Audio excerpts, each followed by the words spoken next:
Today is Palm Sunday, a day of rejoicing and celebration as we remember Jesus coming into Jerusalem. This is also the start of Holy Week, where we remember and commemorate all the things that Jesus went through this week, including Palm Sunday, Good Friday, the Last Supper, and ultimately his resurrection. Now, Palm Sunday started off as a day of great rejoicing. As Jesus was coming into Jerusalem, many people celebrated his arrival. Now, they were waiting a particular kind of Messiah. They were really expecting someone who would take charge and rule and take over from the Romans who were oppressing those people. So they celebrated him. But Jesus came to be a different kind of Messiah than they were expecting. But the hope and joy that came with that Palm Sunday quickly disintegrated. The people that were the closest to Jesus abandoned him. The crowds that were once rejoicing at seeing him come in, later on, a different group of people were trying to kill him. So what started as a joyous celebration ended up in death on Good Friday. Things changed so dramatically. The Gospels of Mark and Matthew tell of a story of Jesus and three of his friends that kind of illustrate how far badly these things were going for Jesus at the time. Matthew 26 tells the story of Jesus in the Garden of Gethsemane, where Jesus takes three of his closest followers to pray. And as they were going there, they really just had one job.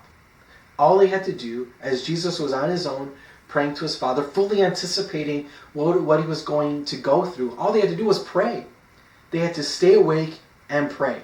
That's it. That was their one job. Now, Jesus expected these guys, Peter, James, and John, his most loyal friends, his closest friends and followers, to listen to him, to be obedient, to be there for him. And yet, after a little while, they fell asleep. Jesus would come back and wake them up, and he would go and then come back a little bit later, and they would be asleep again. Jesus even explained to them what he was going through. He was in agony, fully recognizing what God was calling him to do and all the suffering he would experience. He needed some support, and he was calling on his closest friends to be that support for him. But they failed him. Now, you can only imagine what Jesus was going through, to have the people closest to him abandon him and not really follow through on what they were there to do. How hurt he must have been. Think about times where you needed people to be there for you in your time of suffering.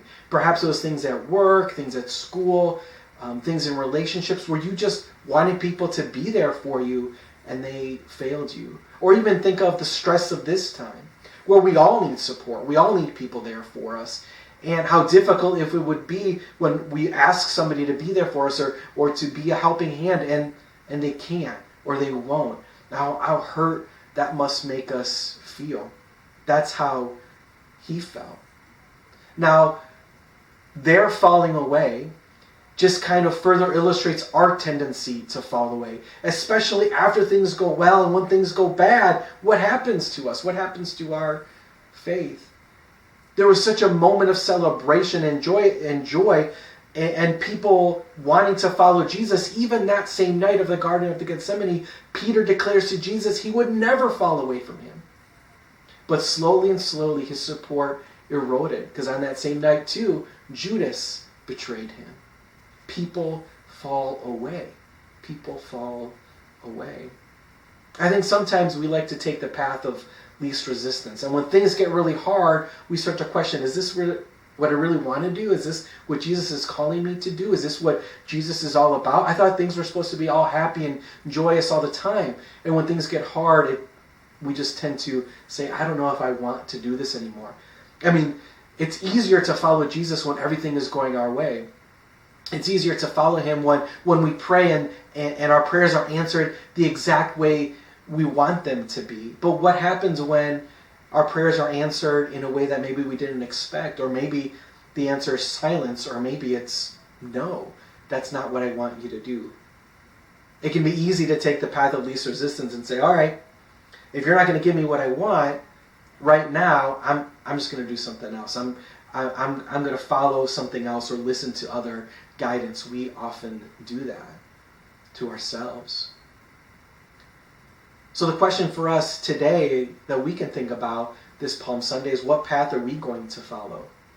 Are we going to follow the path of least resistance, like some of these disciples who were celebrating Jesus' arrival and celebrating who he was just a few days earlier, and then when things started to get difficult, all ran away and abandoned him? We all have choices to make. We all have times where we're going to struggle, times where things are going to be difficult. But what Jesus is calling us to is not always easy. Sometimes it's hard. Sometimes it's challenging. Sometimes he's calling us to do the difficult thing. What are we going to do in those moments? Are we going to step up and obey and listen and take a step in faith? Or are we going to want to do our own thing because it's more comfortable, because it's easy? The disciples struggled with that very thing. As soon as there was some pressure put on them, they were like, I'm out. I can't do this anymore. What path are we going to follow? But also think about, how have you taken the path of least resistance with different things in your own life? Have you taken the path of least resistance in your own spiritual journey and walk? Have you really fully committed yourself to following God and following what Jesus is calling you to do? To listen and read and study and really grow and push yourself in the faith? Or have you just been good with being comfortable?